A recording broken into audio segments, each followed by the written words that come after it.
Welcome to the next episode of WaterparkRangers Let's Play Wind Waker. This episode, we're going to be doing some side quests here on Windfall.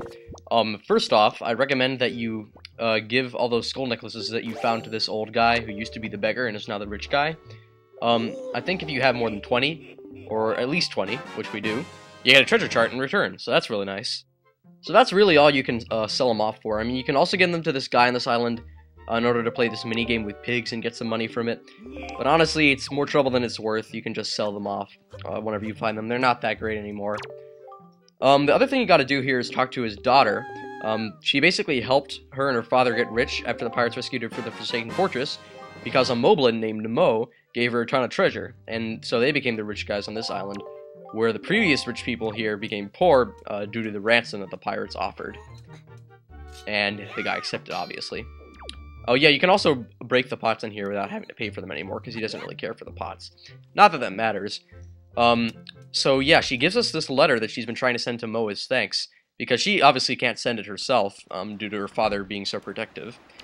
Which is pretty ironic, because he probably doesn't even know that Mo is a moblin, he's just really protective. So yes, we're going to take this to a post box. But before we do, I've been using the Song of Passing, because there's something that I want to get right now, just because my patience has run out. It's at its limits. We got the town flower, sea flower, and exotic flower to Zanari's shop on the quest due to our trades. So when you talk to him, you get a super special secret item, which I only found very late in the playthrough of the game, the first time I played. The magic armor. Basically what happens is, as soon as you use this, it's going to start draining your magic. When your magic is out, it no longer works. But as long as that magic is there, you can't take any damage. So I'm going to cut ahead right now to just get into the post box. Okay. Here we go. The reason I cut out was because of this little glitch that happened with some footage. It's kind of troublesome how stuff gets deleted. Anyway, we're going to be heading forwards, I guess, in time again, due to the Song of Passing. Just to continue with these side quests. Because once you send the letter, it's going to take a while for the postman to get here. So you got to do it, and he'll be here by night. That's basically how it works. And it kind of is annoying how that mailbox is always going to be jumping around until we get what's inside of it. But the fact is, we just don't have the money right now. Not that that will stay true for very long. Hopefully, we'll get some good cash back pretty soon. Not that there's a cash reward for this, though that would seem to make logical sense. Help the rich people out, you get a good money reward. Kind of like in Pokemon, where you defeat a rich guy, you get a lot more money. Oh yeah, now we get like a special cutscene. The mailman, basically, the postman has arrived, and he's trying to give the letter to him, but he just won't accept it no matter what. So he's like, silence! Begone! Begone! He won't even sign the letter for him. And then the postman snaps back at him, and gets all fed up, and decides to leave without really getting the letter to her, because the old man wouldn't accept him. So we actually have to track down that postman. And it might be a little bit confusing, but where he is at the cafe, which I feel probably should have been a bar in the original version of this game, though I think that would be going to a lot of trouble to change it. It seems more fitting that they'd have a bar or a pub in like an ocean game instead of a cafe. But whatever, I guess it's rated E for a reason. Wow, this place is crowded. We got a bunch of sailors in here. Drinks their finest meals for me and my two sailors here. And anyway, so the postman's here, and if you talk to him now, he'll just give the letter to you and ask you to deliver it yourself. So once again, you can slip it by that guy unnoticed, which is awesome. It also has the Moblin seal on it, which is kind of interesting, seeing as that seal is also used in Mother 3 as the logo for the Pig Mask Army. If you don't know what Mother 3 is, it's just one of the best games ever made. I'm not going to explain too much about it right now. I guess you can ask about it in the comments if you're really that concerned with it.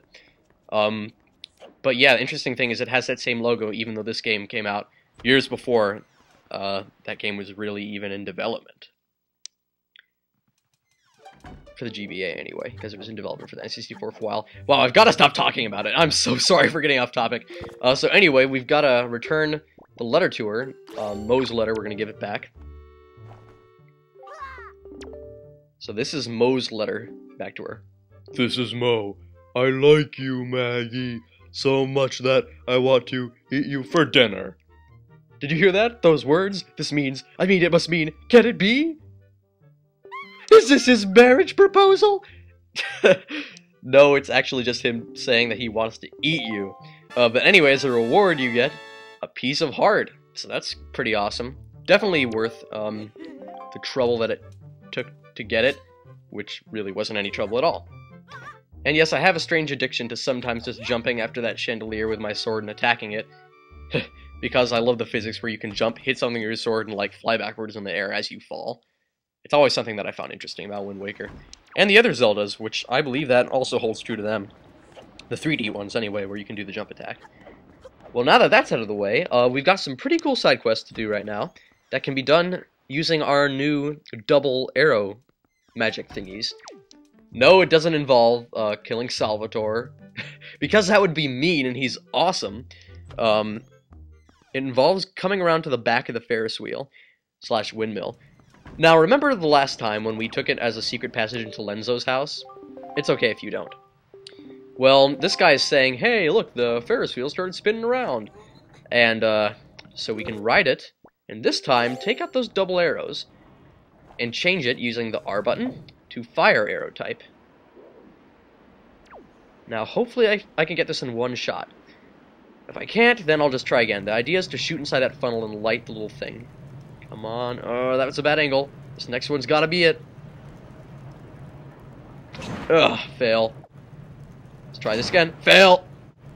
Try it again. God! Okay. That was like 3 times. I've had to go around every single time. This time, may my aim be true. Excalibur! Yeah! Awesome. So the fire lights up and then shoots out a giant freaking laser, which is really just a lighthouse, but a double-edged lighthouse, so it's like Darth Maul's personal lighthouse. That was stupid. Anyway, as long as we're up here, I think I might as well show you that up here, in case you didn't know what to do earlier. There's a little tablet here that tells you what you're supposed to do. Right here. Wield the flaming arrow. When you appear, the lighthouse signal will return to like the seas at night. The Seer J.L. Pickall. So the Seers, one of the most mysterious... They're some of the most mysterious characters in this game. So right now, after you've lit that lighthouse, he gets so happy that he gives you a piece of heart for seeing the light shining out across the ocean. I guess I'll mention the Seers again when they appear again. Not many people know about them. They're like the most unknown characters in this game, that they only appear through communication on random tablets. And that's one of them. I wonder if it means anything. J.L. Pickall. Whatever, so that light beam that shot out there caused a treasure chest to appear. Don't know how that works. We'll just say by magic. Speaking of magic, I finally saw Harry Potter and the Deathly Hallows Part 2. Brings back nostalgic memories because I started my Chamber of Secrets Let's Play, my first one, in honor of the first Deathly Hallows coming out. Pretty awesome movie. In my opinion, anyway. And critics seem to think so, too. It has a very high rating at IMDb, last time I checked. Because IMDb is pretty harsh when it comes to ratings. Anyway, back to things that kind of matter more at the moment. We'll use our Deku Leaf to float right over to this small island. If it can even be called an island. Like, imagine if this was its own quadrant. Crappiest island in the Great Sea. So we'll just grab the piece of heart from here, which gives us a whole new heart container. And we'll continue with our exploits and our side quests and the main story even next episode. So, I'll see you then.